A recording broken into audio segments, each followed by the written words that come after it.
Welcome back to America's Voice Live on a Wednesday. Gun control still very much being pushed full swing. We always hear Democrats bring up other countries when advocating for gun control, like former President Barack Obama used to do on a regular basis, like this. Listen. We are unique among advanced, developed nations in tolerating, on a routine basis, gun violence in the form of shootings, mass shootings, suicides. In Australia, you had one mass shooting 50 years ago, and they said, "Oh, we're not doing that anymore." That is normally how you would expect a society to respond when your children are at risk. Well, Brazil now trying the same thing, which was written about by Dr. John Lott in the Federalist, with their new president banning the sale of guns and ammunition and also eliminating concealed carry. But for some reason, none of the academics who actually support all of this will say that it's going to lead to a decreased murder rate. Now, why would that be? Here to discuss more about the article is the author himself and the president of the Crime Prevention Research Center, Dr. John Lott. John, good to see you. Strange, but those that are pushing this in Brazil won't say it's going to do anything at all. Well, they're willing to say it's going to do a lot. They're willing to say it will do great things in terms of reducing murders. But what I try to do is say, look, if you believe this strongly, if you're willing to go and tell media outlets that you think that this is the right thing to do to reduce murder rates, why don't you and I have a bet? And so I went to 12 different academics who have spoken out strongly on gun control issues and offered them $1,000 if they would bet me on what would happen to the murder rate. I mean, we've seen amazing changes in Brazil over the last 4 or 5 years. Under Bolsonaro, they had over a 600% increase in the number of people who were legally licensed to have a gun in the country. At the same time, the homicide rate in Brazil fell by 34%. Now you have a new president that took over in January 1st, Lula, who's a socialist. And the very first executive order that he put in there, as you say, he bans the sale of new handguns. He bans the sale of ammunition. He's taking away many of the guns that people already have, and he's changing the licensing rules to essentially make it so that nobody is going to be able to own it. And he's banned concealed carry, which Bolsonaro had tremendously loosened up. So all the guns that were just purchased over the last 4 or 5 years, he's going to confiscate those now. Yeah, that's right. He's going to unbelievable. Right. Well, I mean, technically, even though you bought them, the government owns all the guns in Brazil. But Bolsonaro was able, through executive orders, to loosen the regulations. The problem is, what you do with executive orders can be undone with executive orders, and that's exactly what Lula has done here. Well, what's the response? What is the response from the people, the legal and lawful gun owners of the nation of Brazil? What is their response? I can imagine what it would be here, obviously. What is it there?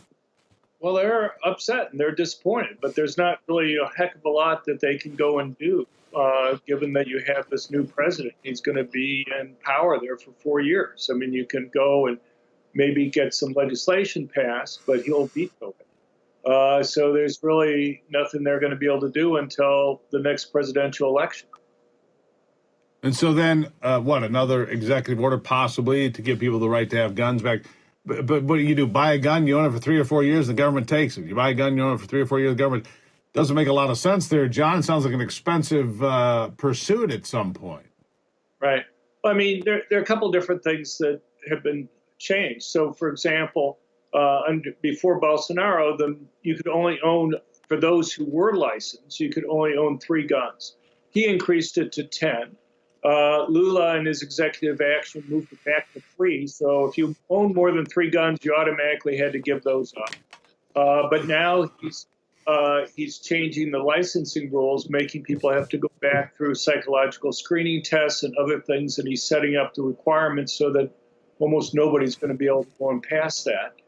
And right. And he's making people have to renew their licenses early. And so they're going to take them away. But, look, the amazing thing was in 2019, when Bolsonaro enacted these things, you had the national and worldwide media from the New York Times, the Washington Post, NPR, in Europe, The Guardian, and different French outlets all around the world were predicting absolute disaster in terms of murder rates. They were saying, making it so more people can have more guns will lead to more murders. Academics, left-wing academics, were coming out of the woodwork echoing that viewpoint, and the media had no problem finding them. And now, with the change, I can point to articles in the Washington Post and other places where those same academics are saying what a wonderful thing this is, that it's going to lead to reductions in murder rates. So I said, look, let's make a simple bet. Over the next 2 years, if the murder rate goes up, I win. If the murder rate goes down, as you're telling the media, you win. I mean, these individuals have no problem talking to the media, making predictions. They have no problem going and doing all these things. Yeah, but it's more of the same. When you get people left, whether it's this country or another one, this is where we end up. Real quickly, I've only got a few seconds left here, but I just want to go back stateside for a moment. The Supreme Court is allowing the Illinois assault weapons ban to take effect, but only while the Seventh Circuit Court of Appeals decides whether or not it's going to stand. What do you make of this, real quick? I don't make a lot of it. I think the Supreme Court has a general rule that they want to create a record in the lower courts. And I think eventually this ban will be struck down. The problem is it will take time to go through the lower courts. And this law that they have there will put a lot of gun dealers out of business. They'll lose a lot of money financially. And that's the real.